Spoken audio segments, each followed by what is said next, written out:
सत साहिब सतगुरुदेव की जय। बंदी छोड़ कबीर साहिब जी की जय। बंदी छोड़ गरीबदास जी महाराज जी की जय। स्वामी राम देवानंद जी गुरु महाराज जी की जय हो।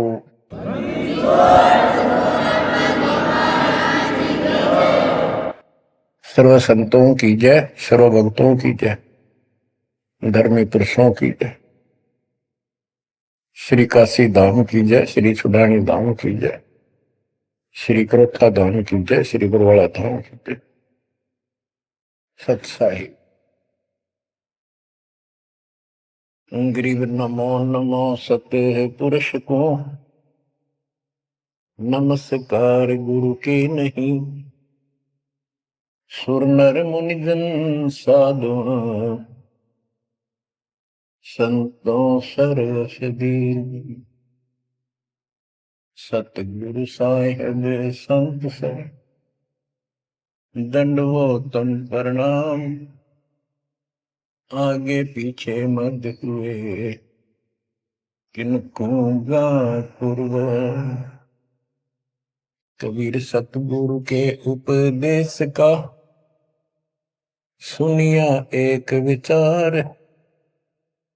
जय सतगुरु मिलते नहीं, जाते नरक द्वार। नरक द्वार में दूत सब, करते खेचा तान। उनसे कभू नहीं छूटता, फिरता चारों खान। कबीर चार खानी में भरमता, कबहू न लगता तार। सो फेरा सब मिट गया, मेरे सतगुरु के उपकार। जय जय सतगुरु मेरे की, जय जय सतगुरु मेरे की। सदा साहिबी सुख से वसियो, अमरपुरी के डेरे की। जय जय सतगुरु मेरे की, जय जय सतगुरु मेरे की। सदा साहिबी सुख से वसियो, सतलोक के डेरे। निर्विकार निर्भय तू ही, और सकल वैमान। जी साधो और सकल वैमान। सब पर तेरी साहिबी, सब पर तेरी साहिबी। तुझ पर साहिब ना, निर्विकार निर्भय। परम पिता परमात्मा कबीर जी की असीम कृपा से बच्चों, आज हमारे अंदर अपने घर जाने की प्रबल प्रेरणा हुई है। बच्चों, कोई भी काम है उसकी विशेष जानकारी होने के बाद उसमें रुचि बनती है। इसी प्रकार अब हमें पता चला है कि इस लोक में हम गलत स्थान पर रह रहे हैं, और आपको यह भी याद दिलाया जाता है कि ये शरीर नहीं रहेगा। जिस परिवार को देखकर हम खूब खुश हैं, और होना भी चाहिए, पर ये साथ कितने दिन का है यो तक भी ध्यान देते नहीं। इसके ध्यान ना देने से हम जन्म और मरण के इस महान कष्ट को भोग रहे हैं, इस महान कष्ट को झेल रहे हैं। अभी तक कोई इस तरह सच्चाई कहने वाला नहीं था। जैसे कोई यूं कह देता ना, भाई ऐसे ऐसे वो हो सकता है, मृत्यु हो जाएगी, तो यूं कहा करते कई तो, भाई ये बात ना बोला, मृत्यु हो जाएगी, अच्छी बात बता। यानी यूं कहना बुरी बात मानने थे कि यूं ना कह, मौत भी हो जाएगी कभी। संसार भी छोड़ना पड़ेगा। यानी इस सच्चाई को अवॉइड करने की चेष्टा करते थे। तो बच्चों, कबूतर क्या करता है, जब बिल्ली निकट आ जाती है वो डर जाता है, उड़ने की बजाय आंखें बंद कर लेता है और सोच लेता है खतरा टल गया, तो वो उसकी गर्दन मरोड़ के खा जाती है। अब आंखें बंद करें काम नहीं चलेगा, ये तो खोलनी पड़ेगी, हिम्मत करनी पड़ेगी, यहां से उड़ना पड़ेगा, काल से बचना पड़ेगा। पहले जैसे 12 कबीर पंथ चले हैं, उससे पहले ये हिंदू समाज, हिंदू धर्म, उसके बाद ये यहूदी धर्म, ईसाई धर्म, फिर मुसलमान धर्म, जैन धर्म, और ये 12 पंथ, इनमें ज्ञान तो बताया जाता था कि भक्ति कर लो, नहीं तो 84 लाख योनियों में जाना पड़ेगा, पशु पक्षी बनना पड़ेगा। और आत्मा डरती भी थी, भक्ति के लिए प्रेरित भी होती थी, लेकिन वो भक्ति शास्त्र विरुद्ध थी, शास्त्र में प्रमाणित नहीं थी, और वो ज्ञान भी शास्त्र प्रमाणित नहीं था।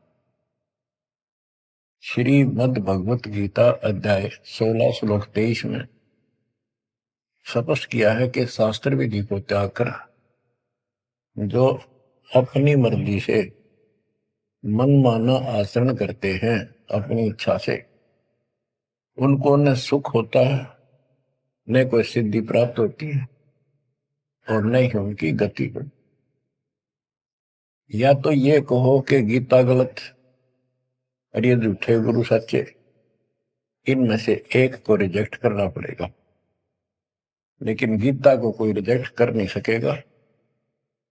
आखिर में इन झूठे गुरुओं को त्यागना पड़ेगा।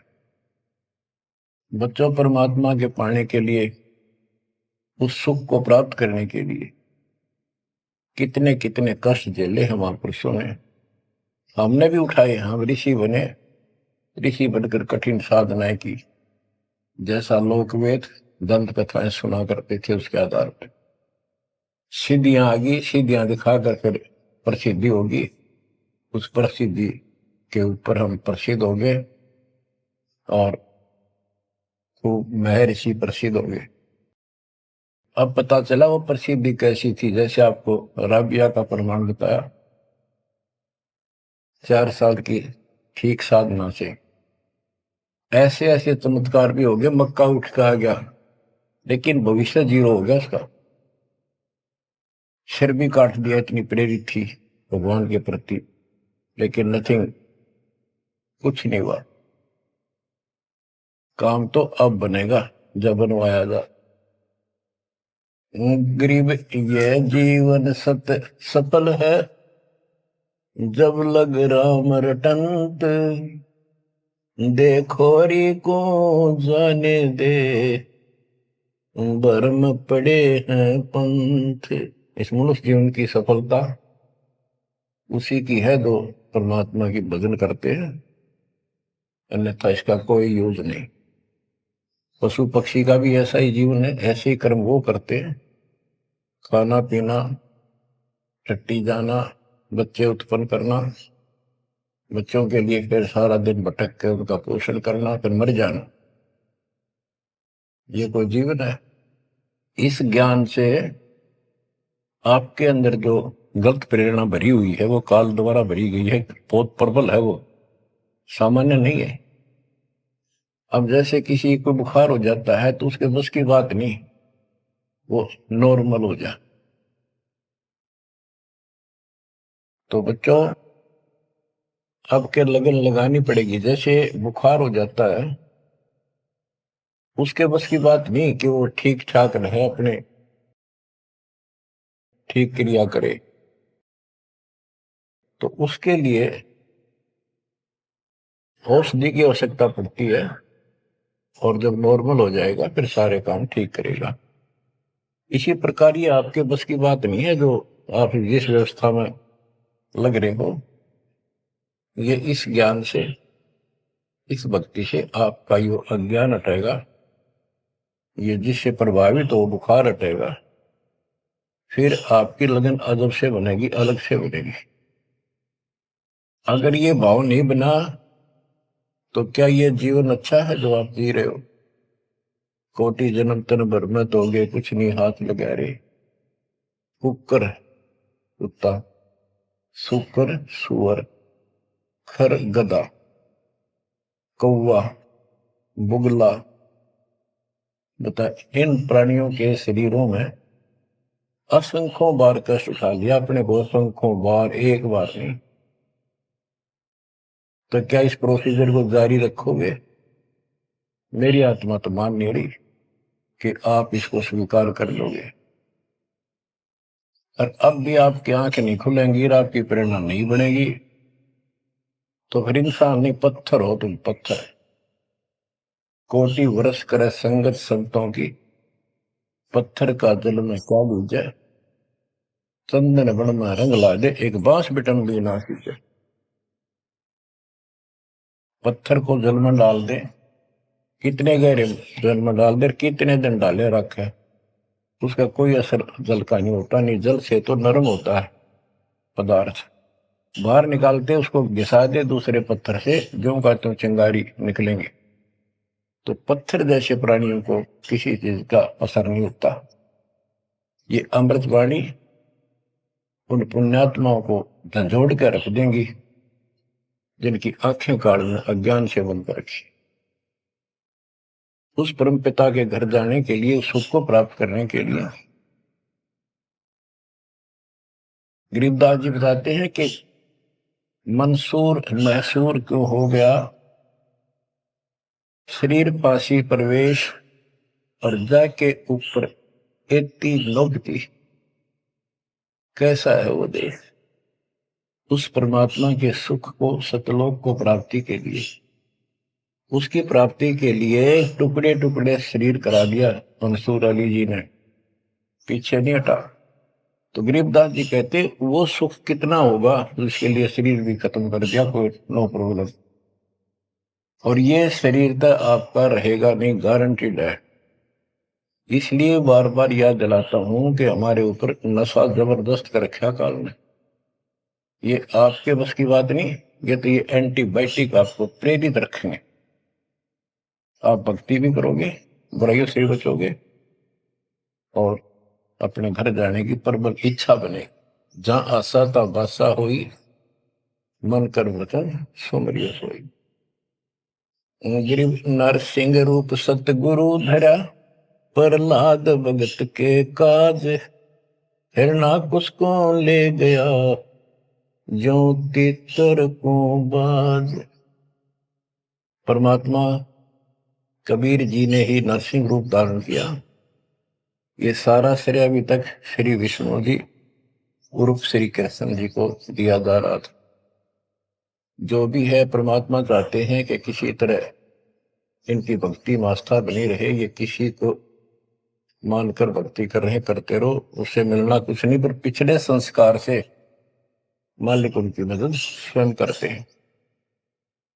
गरीब नामा का देवल फेरा, मुई जवाई गाय, पीड़ा मेरी संत की, छान छवाई आए।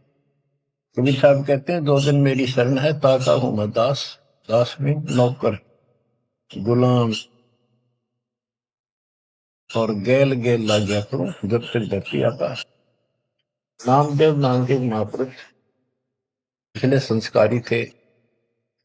परमात्मा कबीर जी कहीं भी आश्रम बना के कुछ करने के लिए रह जाते हैं, एक गुरु की भूमिका करते हैं। अपने बच्चों को वहां आसपास के क्षेत्र के बच्चों को ज्ञान सुनाते हैं। कोयल के बच्चे ज्ञान को सुनकर, आवाज को सुनकर उनकी तरफ खींचे आते हैं, सोबे वाले रह जाते हैं।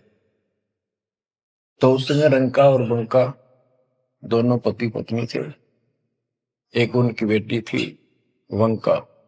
नामदेव भी उसी समय परमात्मा कबीर जी के शिष्य हुए थे जब वो वहां संत रूप में लीला कर रहे थे। हम ज्ञान सुन लेते हैं, सारी बात करते हैं, पर अपनी जो पूर्व प्रेरणा है, पिछले जन्म के संस्कारों से भी हम बाज नहीं आते। अब नामदेव जी जा रहे थे, एक मंदिर में आरती हुई थी, ब्राह्मण लोग आरती कर रहे थे, और उसके ऐसी धुन चढ़ी कि वो भी मंदिर में पहुंच गया। हाथ में जूते निकाल लिए अपने, जैसे ये बजाते हैं ताल, उस तरह बजाने लग गया, घंटी बजाते हैं, और बजाता बजाता आरती में मगन होकर उनके ब्राह्मणों के बीच में पहुंच गया, यानी पत्थर की मूर्ति के सामने पहुंचना चाहा। पंडितों ने पकड़ कर उसको मंदिर के पीछे फेंक दिया कि यह शूद्र छोटी जाति का समेत दूसरों में आ गया, हमारा धर्म भ्रष्ट कर दिया, हमारे भगवान को इसने रुष्ट कर दिया। तो परमात्मा वो तो फिर भी पड़ा पड़ा मन की आरती कर रहा था, लो लगी थी दाता में। परमात्मा उस मंदिर का मुंह नामदेव की तरफ कर दिया, और पंडित पिछली साइड में खड़े घंटी बजा रहे थे, आश्चर्यचकित हुए। तो एक दिन नामदेव रंका बंका के घर गया, तो उस दिन वंका लड़की, रंका और बंका जंगल में लकड़ियां लेने गए हुए थे, पीछे वो लड़की अकेली थी, वह कोई पट्टी तैयार करे थी, जैसे किसी को चोट लग जाया करे, हल्दी वगैरह लगा कर। नामदेव बोला, बहन किसको क्या हो गया, किसको चोट लगी, किसके लिए पट्टी बना रही हो? उनका बोली, रे नामदेव तू गुरु जी ज्यादा दुखी ना करा कर, तो भाई मर्यादा में नहीं रहता, वहां के जरूरत है तेरे को जाने जिस मंदिर में, अपना मंदिर में जाना भगवान अलाउड थोड़ा कर रखा है, मानता नहीं तो तेरे लिए, तेरी इज्जत रखने के लिए गुरु जी तेरे मंदिर फेर गए थे, हाथा चोट लगी भाई, उनका पट्टी बांधो। नामदेव गया, देखा तो सचमुच गुरु जी के हाथों में चोट लगी हुई है, और उनका पट्टी बांधी। हम भक्ति भी करते हैं पर अपने संस्कार फिर भी कोई न कोई अड़ाए रखते हैं, ये परमात्मा को परेशान करते हैं। आप अब आ गया है कति पीक टाइम, अब ये बात नहीं चलेगी। पहले तो चलो को रह गए, कोई बात ना, पैर पकड़ लिए भगवान ने, अब क्या फिसल गया पैर, तो पता नहीं कहाँ पड़ोगे जाकर। ऐसा अजब गजब का ज्ञान दे दिया, ऐसा समाधान आपको दे दिया, और ऐसे समय में मानो शरीर मान, तो आंखें खोल लो बच्चों। गरीब नामा का देवल फेरा, मुई जवाई गाय, पीड़ा मिट्टी संत की छान खवाई आए। अब एक जिसमें नामदेव जी ने मंदिर घुमा दिया, घुमाया तो मालिक ने था, लेकिन मालिक अपने नाम नहीं लेते, दादू से दरजीव के आप बगल हो जाए, करा करावे साइया मन में लहर उठा, दादू से दरजीव के आप बगल हो जाए। उनकी महिमा ज्यादा होगी, मुसलमान धर्म के लोगों को दिक्कत हुई, उन्होंने राजा को कहा कि ऐसे ऐसे काफिर है, वो दुनिया को गुमराह करता है कि मुर्दे जिंदे कर देता है, मंदिर घुमा दिया, ऐसे कर दिया। राजा ने पकड़ के बुलाया और कहा, ये गाय काट दी वहां पर, इसको जिंदा कर, जब जाने तो संत है, नहीं तो तेरे को आज तेरी गर्दन यही काट दूंगा। कबीर साहब कहते हैं, हम फिर वहां गए बच्चे, अपने बच्चे के लिए, और उस गाय को जीवित किया। जैसे पुराने समय में संस्थान झोपड़ी डाला करते थे, हट घास ग्रास की, और वो साल भर में कंडम हो जाती थी, तो बारिश आने से पहले उनको फिर से या तो नहीं डालते थे, या तो उनमें कुछ रिपेयर किया करते थे। नामदेव की माता जी ने कहा, बेटा अपनी छान ठीक कर ले झोपड़ी, बारिश आने वाली है, मौसम निकट है। वो कहने लगा, ठीक है माता जी, जाता हूं मैं जंगल से सर काट के लाता हूं, वो सरकंडे से घास फूस। रास्ते में सत्संग हो रहा था, सत्संग सुनना, फिर वहां सेवा में लग गया। शाम होगी, वापस आ गया। उसकी माँ बोली बेटा ले निकल घास फूस। माँ ऐसे ऐसे सत्संग में चला गया, ध्यान नहीं रहा। अगले दिन फिर ऐसे ही।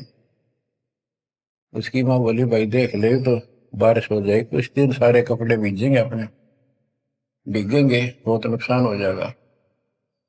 अगले दिन भी ऐसे हुआ। तीसरे दिन उसने सोचा आधा सत्संग सुन लो और फिर जाऊंगा। आधा सत्संग सुनकर चल पड़ा। सत्संग तो फिर पूरा ही सुनना पड़ा उसने, फिर सेवा सेवा ना करी, अपना काम के लिए चल पड़ा। जल्दी जल्दी घास फूस काटने लगा, पैर में कुहाड़ी लगी, दांती लगी और ज्यादा चोट लगी। पैर के पट्टी बांधी, अपना कपड़ा वही ले रखा था पाड़ के चद्दर। और उसी दिन परमात्मा ने नामदेव का रूप बनाया और खूब ये सरकंडे सिर पर धर के ले आए, आकर छान बना दी और डाल दी। नामदेव शाम को लंगड़ाता लंगड़ाता पहुंचा। माँ बोली के ला गया बेटा? मैंने बताया माँ ऐसे ऐसे आज भी ना लड़ पाया मैं तो। माँ उस झोपड़ी से आगे पहुंच गई, बेटे को तकलीफ सी देख के क्या लग गया बेटे के। माँ माफ करिए आज भी नहीं सामान लान पाया मैं तो, वो ऐसे ऐसे बन गई मेरे साथ। कोशिश करूँ था जल्दी जल्दी काटूं, माँ दुख पाओगी। मेरे तो पैर में कुहाड़ी लगी है, दांती लगी, चोट लगी और चला भी नहीं जाता। मैं ठीक होती बनाऊंगा झोपड़ी।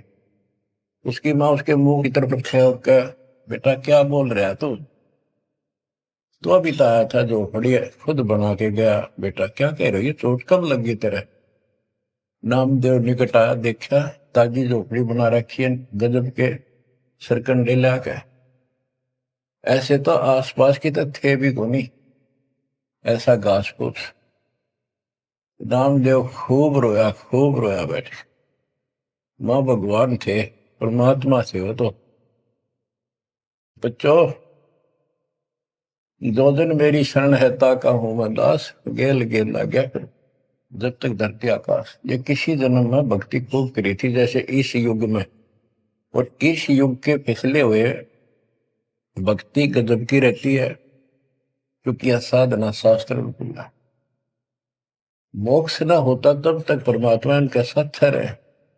इनसे चमत्कार भी होते रहते, नाम भी हो जाता, पर काम तो ना बढ़ा, मोक्ष तो ना हुआ। तो ये जो ज्ञान आपको सुना जा रहा है, ये हर पहलू पर आपको सतर्क किया जा रहा है। तो या तो इस भक्ति ने छोड़ दो, रिया कति दर्द हो जाओ, कमर कस लो, अब का पीछा छुटवाना है। ये लल्लो पत्तो बहुत होली। केवल हम सुख मांगते हैं, धन मांगते हैं, बेटा ना तो बेटा मांगते हैं और धन संपत्ति मांगते हैं। ये तो बिना मांगे दे देगा जब दिल डट गया आपका। डर रहे तो कोई भी काम है दृढ़ता के साथ होता है। धीरे धीरे रे मना, कबीर साहब है। कबीर धीरे धीरे रे मना, धीरे सब कुछ हो, माली सींचे सौ गुणा ऋतु है फलो। आज पौधा बोया है आम का, अगले दिन नहीं लगेंगे फल उसके, महीने 20 दिन में भी नहीं लगेंगे। वर्षों उसकी सेवा करनी पड़ेगी। एक बार पेड़ बन जाने दो, फिर देखना आपको छाया भी और फल भी इतने देगा, आप भी खाइयो, रिश्तेदारों को खिलाइए। इसी प्रकार से भक्ति रूपी पेड़ को, पौधे को पेड़ बना लो। दास देख रहा है, दास ने शुरुआत जब की थी उनकी क्या स्थिति थी मेरे बच्चों की, भक्तों की। वो डटे रहे, टिके रहे, आज हर तरह से उबारा है, संसार से न्यारा है और मोक्ष मिलेगा। जो जन्म मरण का कोड कटेगा। गरीब कबीर के सो बंजारा हुआ, आप भक्ति के हेत कंकर बोई जान के, धना भगत के खेत। धन्ना भगत जी बहुत जबरदस्त लगन की लगी हुई थी उनकी, बहुत जबरदस्त भगत थे। दया भाव संत में होती है। बारिश हुई, बीज सभी किसान ज्वार बीजने चल पड़े। तन्ना की पत्नी ने भी ज्वार दे दी 5 किलो, अल्ले खेत में बो के आओ। भगत जा रहा था बैलों को साथ, बैल लेकर के, हल लेकर के। रास्ते में 4-5 भगत भूखे थे, बैठे थे। अब भगत स्वाभाविक साधु संत को देखकर राम राम करी, उसने बैल खड़े कर दिए, बैठ गया 2 मिनट भगवान से। सुबह सुबह पता चला कि उन्होंने 3 दिन से भोजन नहीं खाया था और मरने के कगार पर। कहने लगे भगत हम तो मृत्यु के निकट हैं, कहीं भोजन नहीं मिला। क्योंकि रेगिस्तान राजस्थान या भी पहले सारी स्थिति ऐसी थी नहीं बढ़िया वाली जनता की। बारिश हो गया तो फसल होगी, ना तो भूखे मरा करते। तो भगत जी ने सारे के सारे ज्वार रख दी उसके उनके आगे, बीज, वो मरे थे भूखे, सारी खा गए। अब वो चल पड़े। भगत जी ने सोचा ही वे घर वाले लड़ेंगे, पत्नी भी गर्म मिजाज की थी, और इसमें तो भाई कोई भी टोक दे, बीज भी कित खा गया तो कित खो दिया। किसान का तो जीवन होता बीज। लेकिन उसने परिवार न्यौछावर कर दिया। कक्कर इकट्ठी की लोगों को दिखाने के लिए, जैसे और बीज बो रहे थे ऐसे कंकर बखेर के हलवा के सामने घर आ गया, खेत में जाकर नहीं देखा। कुछ दिनों के बाद औरों के तो ज्वार गजब की उगरी, और भगत जी के खेत में तुम्बे मतीरों की बेल उगरी बिना गिनती की। मतीरे लग गए मोटे मोटे ये तुम्बे। अब क्या होता है कि भगत जी के खेत में, धन्ना भगत के खेत में बहुत ज्यादा बेल उगी मतीरों की, मतीरे से मोटे मोटे लाग गए, ऊपर नीचे पुड़े न भरी दिखे उनका खेत भरा। कुछ दिन के बाद क्या होता है कि बारिश ना होने से उस क्षेत्र में अकाल जैसी स्थिति होगी। वह ज्वार किसी का हुई, किसी की थोड़ी बहुत हुई, बिल्कुल नहीं हुई। तो वो तो बाद की बातें हैं। किसी ने जाके धन्ना भगत की पत्नी को बता दिया कि तुमने ज्वार नहीं बोई। वह बोली बोई, वो कहा हमारा भगत कि ना आपके तो मतीरे उग रहे हैं, ज्वार है ही नहीं। उसका दुख हुआ, ज्वार भी कित खा गया यो। तो वह गई, देखा सचमुच वहां तो मोटे मोटे मतीरे भरे पड़े। एक मतीरा यानी एक तुम्बा लेकर चल पड़ी। धन्ना भगत को पता था कि बात आज बिगड़ चुकी है। उसके बाहर जाते ही भगत वहां आ जाते थे, उसके रहते नहीं आते थे। वह जल्दी वापस आ गई। धन्ना भगत ने सोचा था शाम तक आओगी, तो भक्तों से कहा तुम जाओ, बात आज गड़बड़ है। सिर पर बतीरा रख रखा, ताते उसने बतीरा सिर में मारा धन्ना भगत का। धन्ना भगत जी ने थोड़ा बचाव किया तो धरती में लगकर फूट गया। फूटते उसमें ज्वार निकली जैसी बीज की साफ सुथरी भेजी थी। अब भगत जी तक टेढ़ा पड़ा, सिर बचाया, और वह देवी देख रही थी, कभी धन्ना भगत को कभी ज्वार को। तो वह बोली ये कहां से आ गई ज्वार इसमें। धन्ना भगत नहीं बोला। वह फिर खेत में गई, वह ज्वार उठा कर अंदर रख ली। वहां जाके देखा कपड़ा बिछा कर मतीरे फोड़न लागी, ढेर लाग गया। गठड़ी बांध के चल पड़ी, ढोण लागी ज्वार। अरोरा की ज्वार कति कंडम सी होगी, वो ये को ना खड़ी तो रही, पर बस उसमें बीज नहीं बना, सूखी सूखी सी खड़ी। अब वह 3-4 गठड़ी 5-6 गठड़ी ले आई भर भर के। भगत बोला जितनी आपने अपनी होनी चाहिए थी ना तेरे खेत में उतनी रखना, ज्यादा ना लेना। भगतमती ने बोली तू तो ऐसे करा कर, भगवान ने दी है सारी लाऊंगी।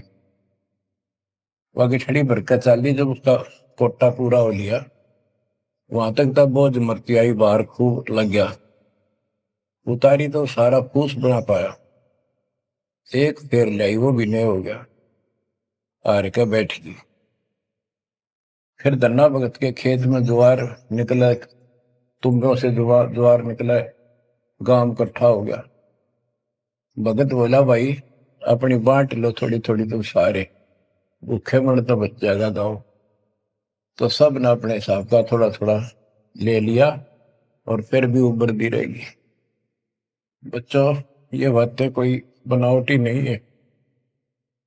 जिनने भगवान के ऊपर समर्पण किया, जो भगवान पर समर्पित हुए, भगवान ने कभी उनका मारा नहीं। चारों युगों को देख लो, हमने किसका रखा मारा। तो बच्चों ये महापुरुषों की जो कथाएं हैं आज अपने काम आऊंगी। आप एक बार लग कर देखो इस मार्ग, कोई जगह नहीं रहेगी आपको अगर मगर करने की, इस मन को कति परमात्मा हर तरह से संतुष्ट कर देगा। दास अपनी एक कथा बताओगा। हम सुनते थे कि द्रौपदी का चीर बढ़ा दिया भगवान ने, पर ये नहीं पता था क्यों बढ़ाया था। वो तो अब इस तत्व ज्ञान से निखार हुआ कि कबीर परमात्मा ने एक लीला करके उसका लीर ग्रहण किया कपड़ा, और उसके कारण बढ़ा था। तो इससे कोई किसी को कहते वो मानता नहीं था, ये कोई बात है, कैसे हो सकता है, ऐसे नहीं हो सकता, वैसे नहीं हो। हम भी मानते थे कि चल ना होगा, पर भगवान तो है और बहुत काम कर रखे हैं।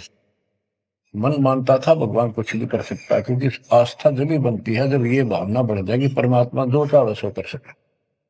उसके सामने इम्पॉसिबल वर्ड नहीं है उसकी डिक्शनरी।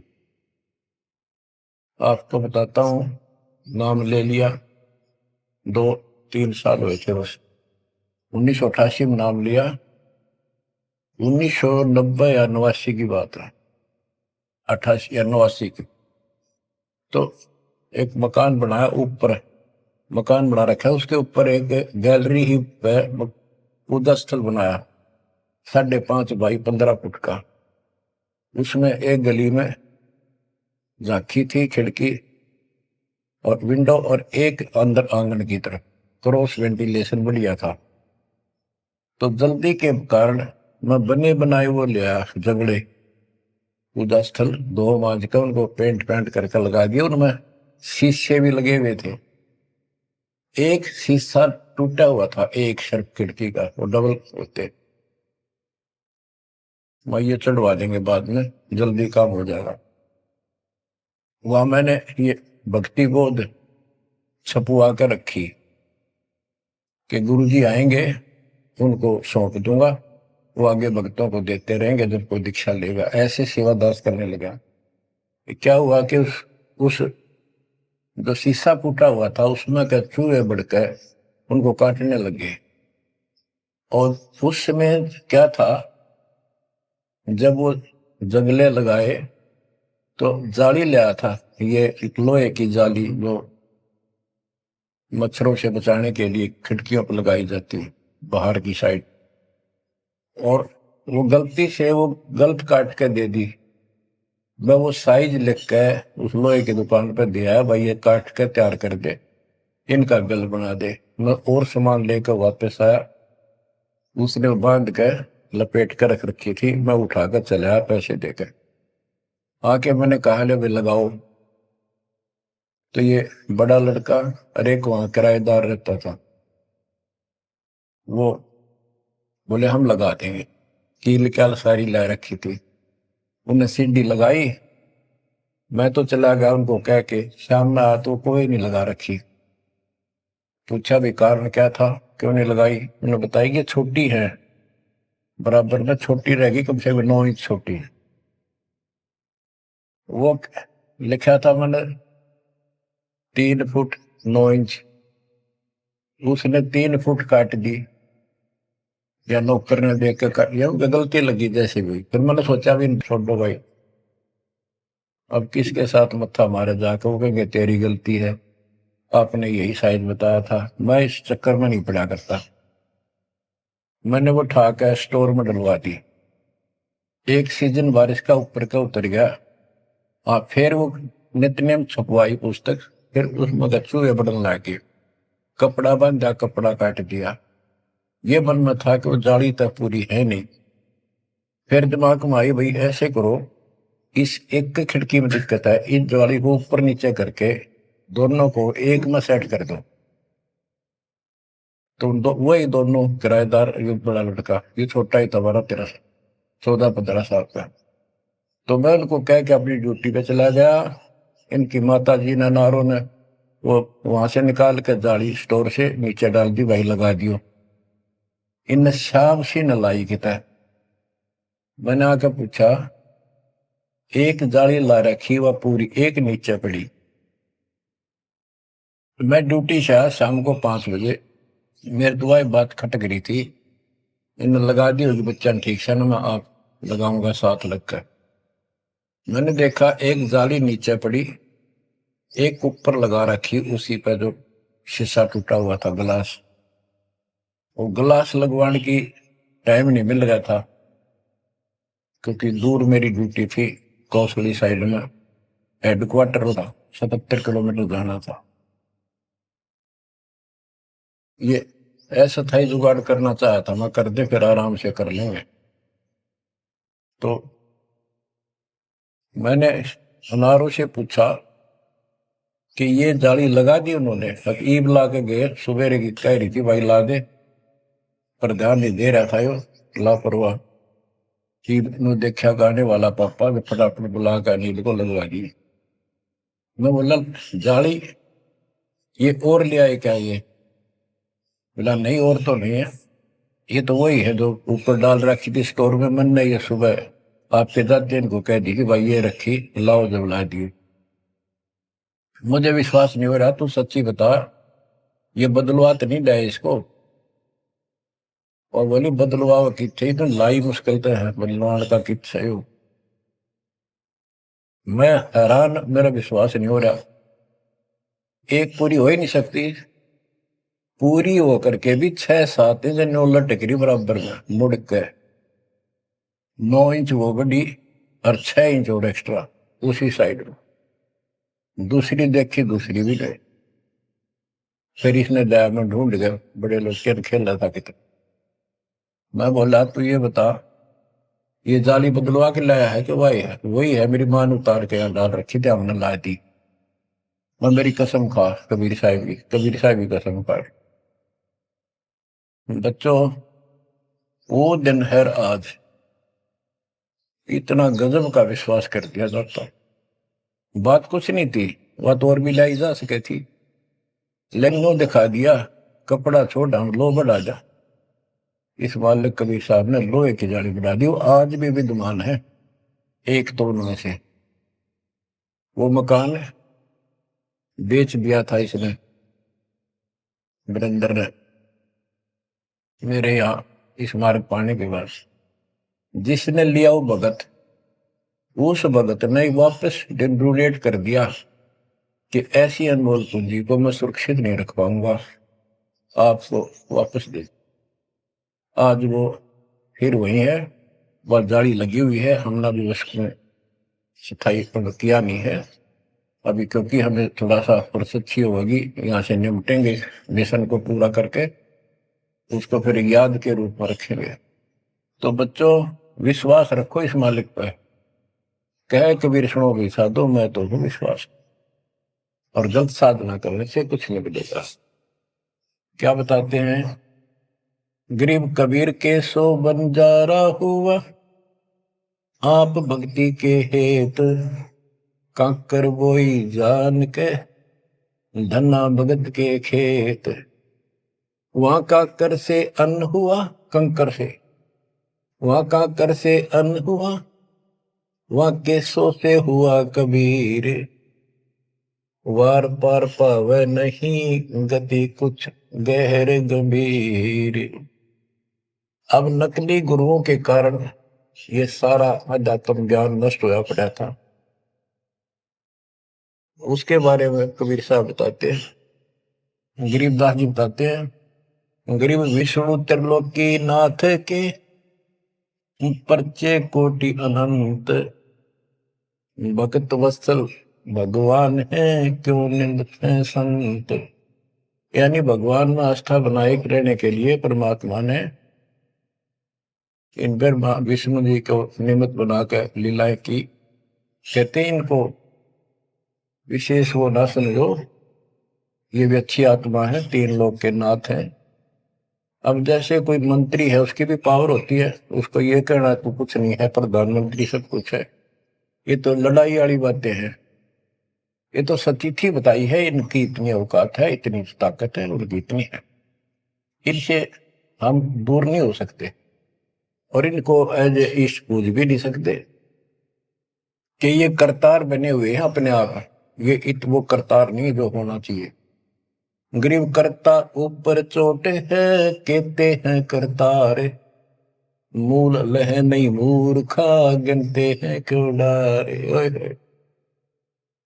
कि जितने करतार अपने आप बना रखे तुमने, राम कृष्ण विष्णु, ये फिर कितने बना रखे। कर्ता ऊपर चोट है, जो एक करतार को छोड़कर अन्य जो कर्ता बनते हैं उनकी दुरुक्ति होती है। रामचंद्र देख लो, सारी उम्र दुखी रहा और कर्ता बन रहा था, लोग भगवान के थे भी मान लेता था, आजीवन कष्ट रहा, अंत में सरयू नदी में जल समाधि ली, डूब का मेरा। कृष्ण जी सारी उम्र दुखी रहा, सुख का सांस कभी नहीं, कभी कंस, कभी केसी, कभी चाणूर, कभी कुछ पूतना, और आखिर में दुर्वासा के श्राप से कुल उनके सामने नष्ट हो गया। जिसका कुल सामने मरे है और पश्चाती वो जीव है, सबसे निर्भाग आदमी है। सब कष्टों को देख कर रो रो के टाइम काटा, आखिर में एक विषाक्त तीर से मारेगा, विषाक्त जहर से बुझे हुए एरो तीर से मारेगा। अब क्या बताते हैं, गरीब करता ऊपर चोट है, कहते हैं करतारे, मूल लह नहीं मूर्खा, गिनते हैं क्यों डारे। के मूल की पूजा क्यों नहीं करते, डालियों ने क्यों गिनते फिर हो तुम, कितने भगवान है, कितने टहनी है। मूल से सब कुछ होता है। गरीब सतगुरु साहिब एक है, दूजा भरम विरोध, बिन सतगुरु सूझे नहीं, चाहे पढ़ो 18 बोध।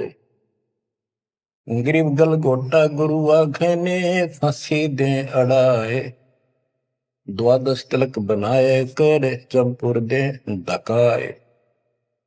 कि ये इंसान का नाश करने, मनुष्य जीवन को बर्बाद करने वाले, ये बाह्य दिखावा करके 12 तिलक बना लेंगे, कंठी माला पहन लेंगे, लाल कपड़े, बड़ी बड़ी दाढ़ी मूछ उठा लेंगे या घुटन घोट हो जाएंगे, मूड में डालेंगे। ये गलगोटा है, ये काल की फांसी लिए कर रहे, झूठी साधना करवा के। कहते 12 तिलक बनाए कर लोग इन पर कुर्बान हो जा, साधु है, और जमपुर दे धक्का, यानी उस नरक में धक्के ते ठोक दे। या साधना गलत पे जाएगा फिर वहां। गिरम झूठे गुरु का नाक ले, फिर श्रवण और नैन, सतगुरु बोले साखिए, दूर कर पोकट फैन। कहते नकली गुरुओं का इनका जूते मारे, नाक काटे, यानी कहने का भाव है कि इनका बच जा, दूर हो जा, फूक दे। फूकना मतलब ये नहीं आग लगा दे या उन्हें मार दे, उन्हों को आग्रह। कैसे यह कहावत हमारे यहाँ कि इसने फूक दे एक तरफ, जैसे कोई सामान मंगाया, इसकी जरूरत नहीं, कौन खा ला, ना फूक एक तरफ, यानी पटक दे दूर। एक गरीबदास जी कहते झूठे गुरु के नाक कान काट दे। इसका अर्थ है कि उनको कति वहां से अपने से दूर कर ले। गरीब झूठे गुरु को झटक दे, से स्वामी को फूक, या मैं दोष जरा नहीं, शब्द कहा हम कूक। गरीबदास जी बताते हैं झूठे गुरु को झटक दे, और जो नकली शिष्य उनकी मान नक चिपके बैठे उन्हें भी फूक। फूकने का मतलब ये नहीं उन्हें मार दे के पड़े रहने दो। गरीब पीछे गई सो जाने दे, ले रहती को राख, उतरी लाभ चढ़ाई यो करो अपूठी चाख। गरीबदास जी कहते पीछे जो हुई सो हुई, उसने भूल जाओ, अब शेष बचे जीवन में संभाल लो, उतरी लाभ चढ़ाइयो करो अपूठी चाक। जैसे हम सत भक्ति ना करने से हमारे सारे काम बहुत खिंच के होते ही नहीं, परेशानी रहती है। और जब सच्चा गुरु मिल जाता है वही काम फटाफट होने लग जाते हैं। पुराने समय में कुएं से जल निकाला करते थे, सिंचाई का काम भी कुओं से होता था। उसमें बैल जोड़े जाते थे, एक लाव होती थी, लाव, वो डोल नीचे जाता था, एक लकड़ की पुली होती थी, लोहे का इतना सिस्टम नहीं था, फिर लोहे की बनने लगी थी पुली, उसके ऊपर वो लाव यानी रस्सी, मोटी रस्सी होती थी, बढ़िया मजबूत। वो पुली से नीचे उतर जाती तो अब पुली घूमती नहीं, वो फिर कैसी होती थी, वो घूमती नहीं और अड़का खड़ा हो जाता, नीचे रस्सा गिर जाता साथ में। फिर उसको कहते ऊपर रख, फिर से पुली पर रख और फिर खींच, आसानी से घूमेगी और फटाफट पानी निकला होगा। कि शास्त्र विरुद्ध साधना करके भक्ति से दूर होकर भगवान से तुम दुख पा रहे हो, फिर से भक्ति शुरू कर दो, फिर आपको सुख। गिरिव पीछे गई सो जानते ले रहती कुआख। जो शेष बचा जीवन इसको संभाल ले रख, उतरी लाभ चढ़ाइयो करो अपूठी चाख। गिरिव बोए बिन पावे नहीं जीवित कैसा योग। 84 आसन करे मिटे न संसार शोक। के जीवित मरे बिना परमात्मा प्राप्ति नहीं होगी। तुम जैसे बकवादों में लग रहे हो, जीवित कैसा योग, ऐसे भक्ति नहीं पड़ेगी। और जो 84 आसन कर करके लोग दिखावा करते हैं, इसे मोक्ष नहीं है। गिरिव पंचअग्नि पाखंड है मौनी तपे आकाश। झरने बैठे क्या हुआ, क्या जी में पंच गिरास। ये 5 धुएं लगा के बीच में बैठ जाती है पाखंड करने के लिए। इन मकला इतनी है ज्ञान नहीं इनको। कोई मौन रखता है, कोई तप करता है, मटके गड्ढे के अंदर सुराख करा के एक तपाई का रख के 40 दिन सर्दी के महीने में 100 मटके डेली पानी के अपने सिर पर डलवाता है। और वो बड़े बड़े गांव के लोग उस पाखंडी के चारों तरफ परिक्रमा करते हैं। और कोई कहे मैं सिर्फ 5 गिलास खाया करूं, ज्यादा खाता नहीं। इस तरह के ड्रामाबाजी से अट्रैक्ट करते पब्लिक को, पल्ला कुछ नहीं। गिरिव दूधा धारी शब्द है पान फूल फल खाई। घट में नाम न संचय ये बंधे जमपुर जाई।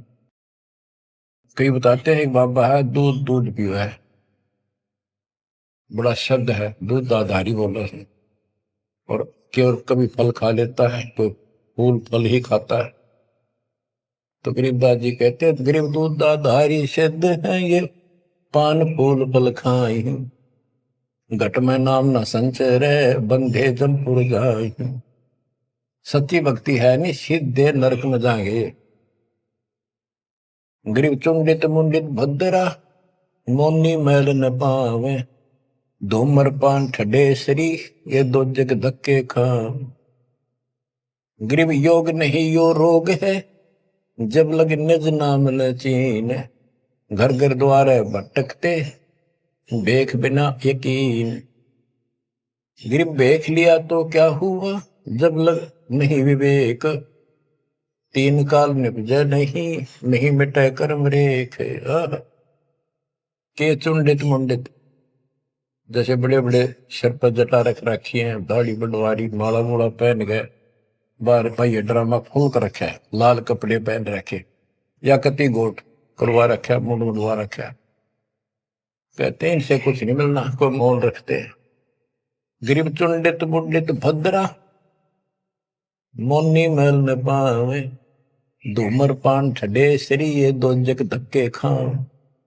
ये धूमर पान करें, नशे करें, 100 रुपए की मारे चलम भर कर ढूंढ उठा दे, ठडे सरी खड़े होकर तप करते, कहते 2 जग में धक्के खाओगे, नरक में जाएंगे।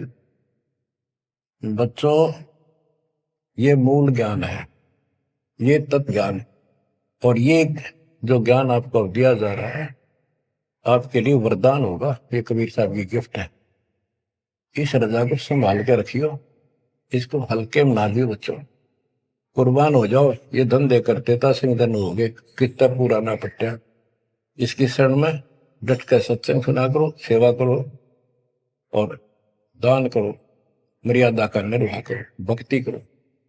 देखना नारे रंग ला देगा दाता। मालिक आपको मोक्ष दे, सद्बुद्धि दे, आपको याद बनी रहे अपने घर की सच्चाई।